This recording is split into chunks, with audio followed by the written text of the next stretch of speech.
All right, we got the starter for the John Deere 3300 combine back from the repair shop.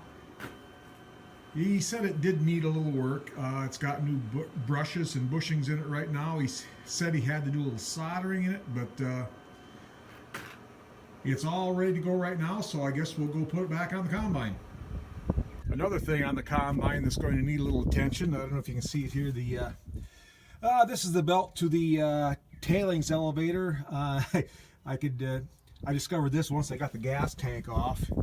And also the belt here to the, I believe this is the secondary cross shaft that powers that.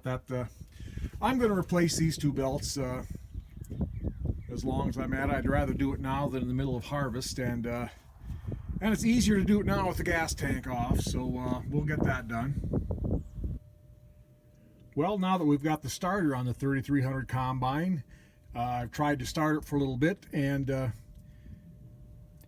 it did not want to start. It was firing a little bit on one cylinder, and so I determined that we have some other issues, so I just pulled the valve cover off and found a little bit of damage here. I don't know if you can see it there, but the number one intake valve on the end here is stuck, and the push rod is out of place. Push rod here on number two intake is out of place.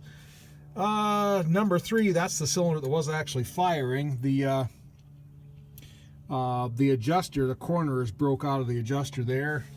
Number four, intake valve is or intake push rod is out of place. So yeah, we've got some issues going on here. I'm not really surprised that I would have some valves stuck after the engine sitting unused for 15 years. What I am really surprised about, and why it took me a while to diagnose this, was that a lot of this had to have happened after I got it running, because I did have this thing running out at the in the shed where I bought it, and it was running. It was hitting on all four cylinders, so I don't know why it decided to do this all of a sudden. I got it. I had it running, had it warmed up, and like I said, it was hitting on all four cylinders. The guy I bought it from started it up and took it outside, ran it a little bit, washed the outside of the combine off. Maybe he had it running for longer than I did. Maybe he revved it up a little bit more than I did. I have no idea. So, not surprising. It's about 5 o'clock today, and it's supposed to rain tonight. So, I'm going to put the valve cover back on this thing and put the hood back down.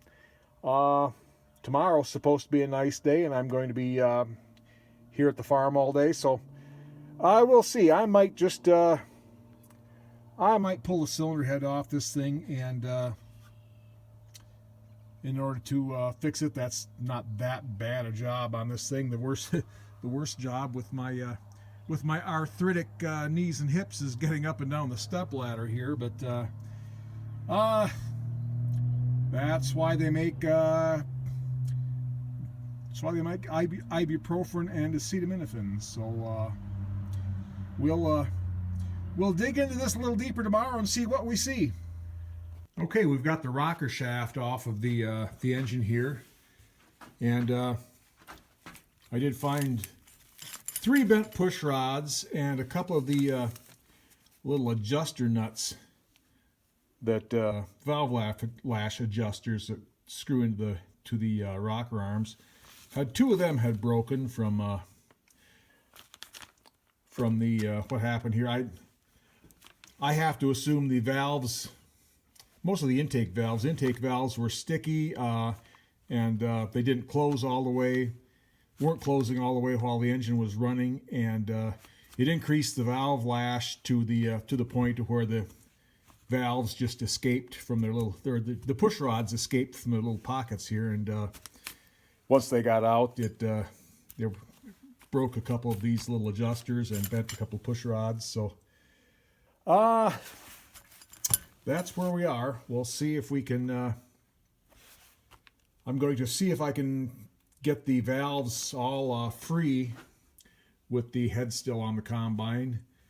Then I will, if I'm able to do that, I'll have to find out, go to my friendly John Deere dealer and get 3 new push rods and see if I can buy these little adjusters separate from the rocker arms, or if I get stuck buying an entire rocker arm just because the adjuster is bad. So we'll see what the my friendly John Deere dealer has to say about that.